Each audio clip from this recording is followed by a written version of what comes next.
Hey y'all, it's Jennifer, and I am a hot mess on a mission. It's been a while since I've posted a video, and I just wanted to give you an update about what's going on and to encourage you if you're doing the 100 days to gist to keep going. Let me know in the comments below what you've been doing to get yourself together. My goal was to really focus on my health, and I'm also working on organizing my house and my yard slash homestead, because those are really important for my mental health. Because when my environment is a hot mess, it's hard for me to not be. And so right now, though, I'm really focusing on my health because so it just, y'all, the more I try to get healthy, the worse I get. I have now discovered on my own, I'm not officially diagnosed, but I think if I am not an undiagnosed diabetic, I am very close to one. I have taken uh, my blood sugar after meals, um, and it has been, and these are after meals that I should not have been eating. Like one of them was after fast food, and it has been over 180, and that's not good. Um, I've not been able to get it under 100. I've had some, like even when I wake up in the morning, it's over 100, 119 was the highest, I think, in the morning, and then 106 has been the lowest. And when I eat well, those numbers are down, but I still haven't gotten under 100. So I'm working really hard right now to get my blood sugar under control. I'm also working to get my blood pressure under control. And I've started having vision problems, and I went to the eye doctor twice. The first time, like, I suddenly started having in this eye, just I had a small floater, a bigger floater, and then a bunch of tiny specks all in my vision. But it was only this eye, and the eye doctor blew me off and said, "Come back if it gets worse." And now I have like a whole row, like this whole part of my vision is just full of floaters, and then I've got some floaters out in the middle of my vision. And he said it's part of getting old. I have a streak of lightning that, that when I look up or down or left or right, anytime I have that flash, which is apparently a classic symptom of retinal detachment.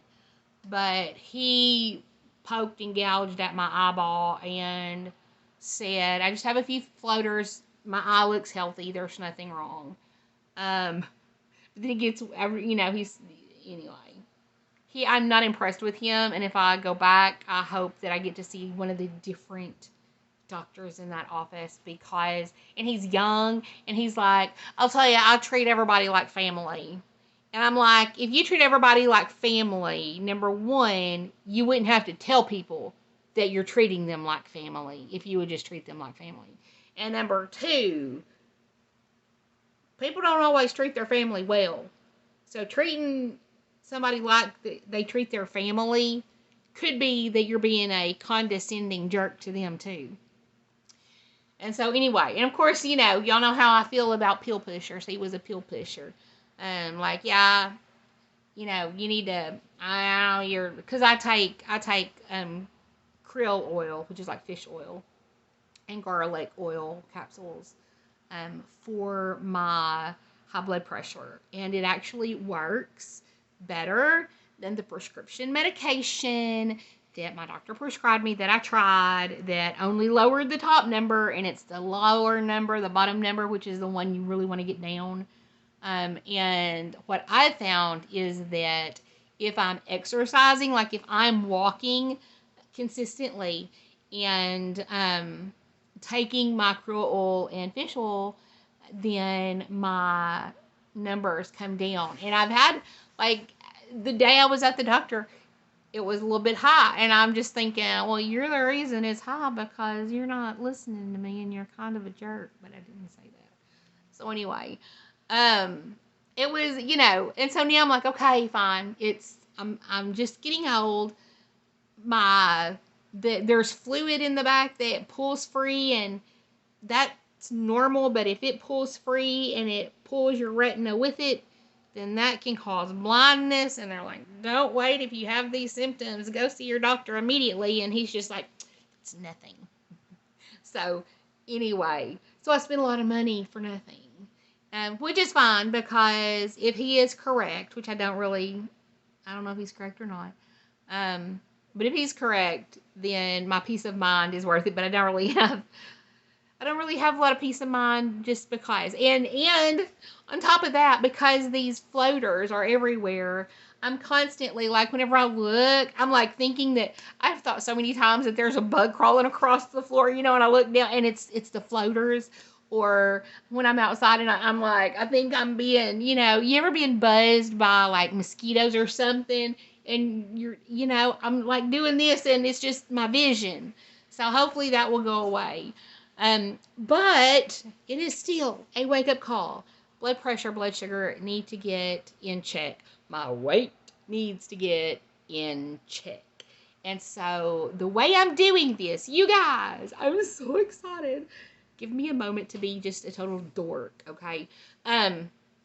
So I've been, when you want to get organized here lately, it has been just my brain, you guys, okay? Can I finish a sentence? My brain has been mush for probably a good year. Taking care of my dad before he passed away. Keeping up with him. And it's funny because even though him having Alzheimer's was tragic, and, it was just a crazy, beyond stressful time. It was also a time when me and my sisters really became closer. And also, we have some, like my daddy, I love my daddy so much. And he was just such a goofy person with Alzheimer's. Like, he was, even with Alzheimer's, he was happy and he was silly. We had gotten him a baby doll that he thought was a real baby, and he lit up when he saw that baby. When he saw my grandkids one day, we went over there and he was just like, oh, hey, babe, and just like, and he would just make these sweet noises. So I have, as oddly as it sounds, I do have some good memories that just make me giggle about my dad with Alzheimer's, because it was, part of it was you have to keep your sense of humor. You have to be able to laugh at things. And my dad would have been just mortified to know some of the things that he said and did as someone with Alzheimer's. Like, that was so out of his character. But at the same time, there's a lot of stuff that we can just look back on and laugh about. But even so, it was incredibly stressful. And we were always constantly trying to stay one step ahead of him, because he was a problem solver. If we found one way to keep him secure, he would find a way out of that, and we would have to find something else to argue. I mean, it was just, So anyway, but there was a lot about this situation that was incredibly stressful, and especially at the end, incredibly heart-wrenching, with him being in the nursing home and then eventually dying and just declining so quickly. It was hard, okay? And so from all of that and all of the running and the always being kind of on call and never knowing when I was going to have to stop and do something, and never knowing what that phone call is going to be about, or, just constant demands on my time and not ever really having downtime, because there's times in the middle of the night where you had to stop and go do something. So, my mind has just been mush.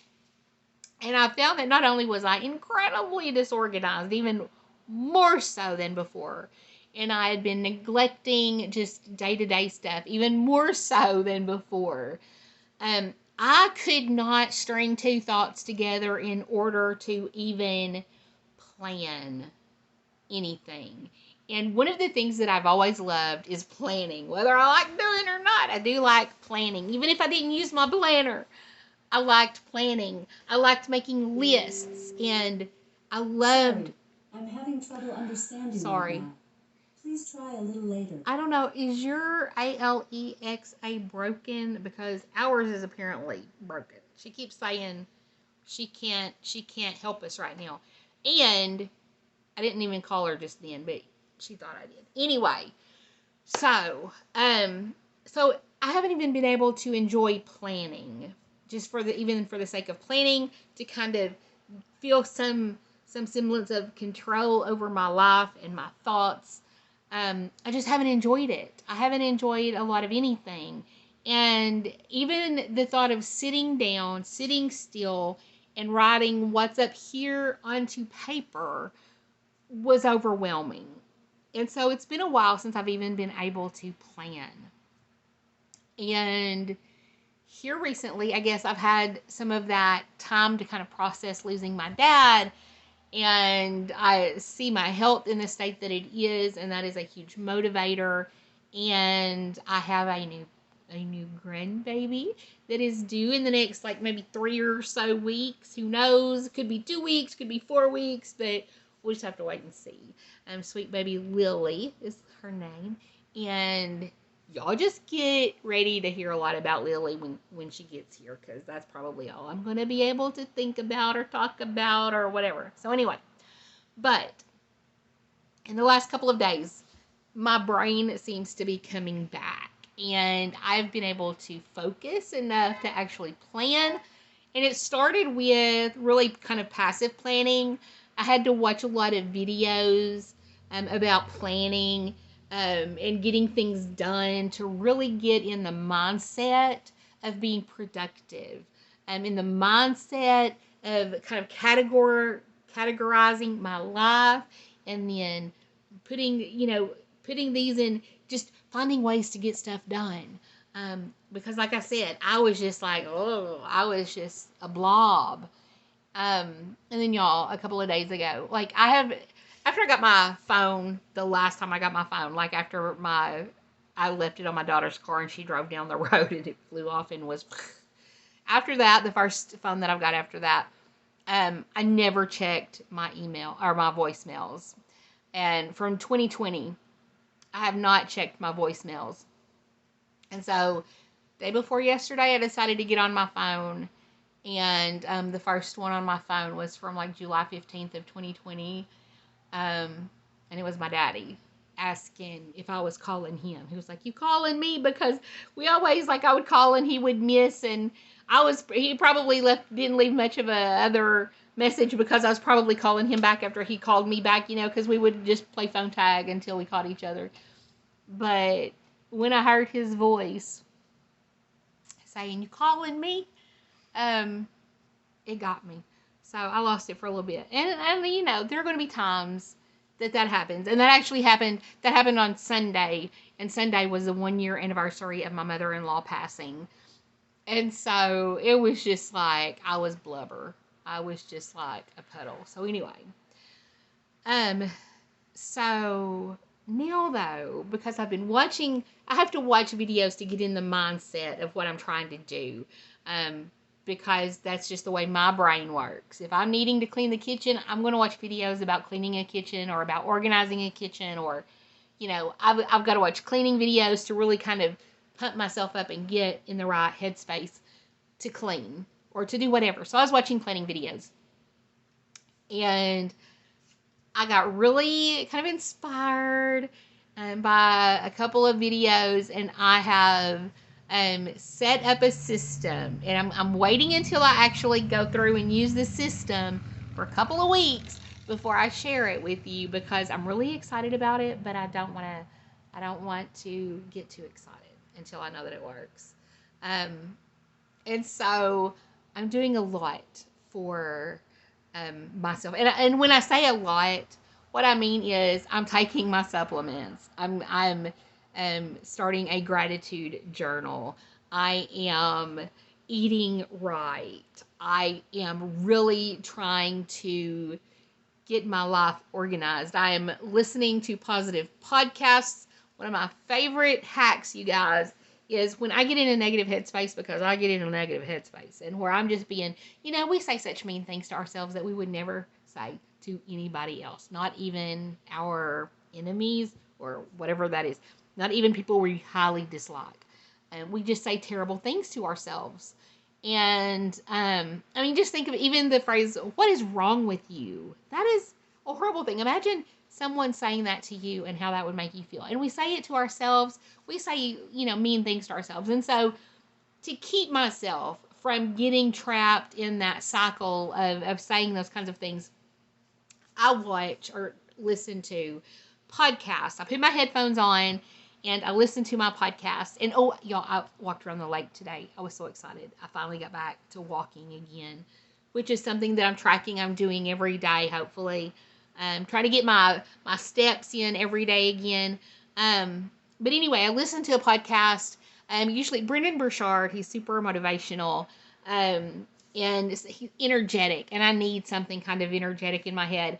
But it's very positive, like taking control and doing things, getting things done. And I also listen to something about elegant living. I can't ease and elegance. I don't know. But I've just recently started listening to her, and it's just kind of trying to get into a calm mindset. And so I listen to that some. I listen to a bunch of stuff, a lot of ADHD podcasts, because they can be really helpful, and give me ideas of things that I can maybe try to be more productive or more effective at what I'm doing, and or even just to shift my mindset, because I get caught up in trying to do things the way neurotypical people do. And that is a mistake for me, because that's not the way my brain works. And it's just like I am trying to fit a square hole in around a square peg in a round hole, whatever, you know what I mean. And it just doesn't fit, no matter how hard I try to force myself to be able to do things like a normal person, which is just, oh dear, it's just terrible. And it's like that saying, I don't know if is it Albert Einstein or Leonardo da Vinci, probably Einstein, that talks about, if you judge a fish on its ability to climb a tree, it will go its whole life thinking that it's stupid. And I think that's what it is. It's like I'm a fish and I'm trying to measure myself, or I'm judging myself based on how well I climb a tree, when I was never meant to climb a tree. Climbing a tree is great for those who were meant to climb trees. But I'm a fish. And so, anyway, that's what I'm trying to find the positive, find things to be grateful for, because, oh my goodness, I have so much to be grateful for. And focusing on that, keeping a positive outlook, and finding my way, doing things in ways that make sense to me, even if they don't make sense to other people. And it's so hard when you've got something and it's working and you're feeling good, and somebody's like, that is stupid. Why are you doing that? Like, it would be so much easier if you would just do it this way. Well, yeah, but if I try to do it that way, it's not going to get done at all. So it's either like try to force myself to do 2 steps that never get done, or do 3 or 4 steps and it gets done. It might take a little longer, but it gets done. But you guys, having said that, there are also things everybody else is taking 3 steps, and I can take 1 step and get there. And I'm not going to worry about your 3 steps, because that doesn't make sense to me. It's like, just do this 1 step and you're there, and you don't have to think about it anymore. So anyway, that's where I've been. That's my headspace. That's what I've been doing. I planned a baby shower that led to me eating a lot of things that I was not supposed to eat, which is the reason I'm now having to reboot once again.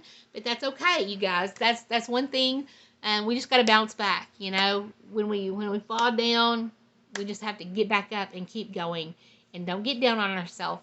But life is short, and sometimes we don't realize how short. Like, I might be thinking, I've only got like 40 years left, but really I may only have 20 or 10 or 5 or 1.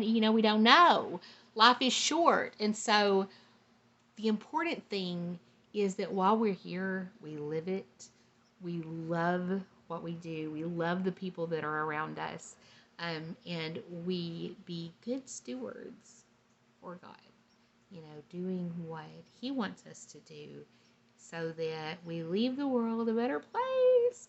So, anyway, on that note, I'm going to let you go. I love you all. And let me know again in the comments below. Tell me, are you getting stuff done? Have you been gisting? And I'll be checking in with you soon to let you know how my current process I'm really excited about is going. Bye, you guys. Love you.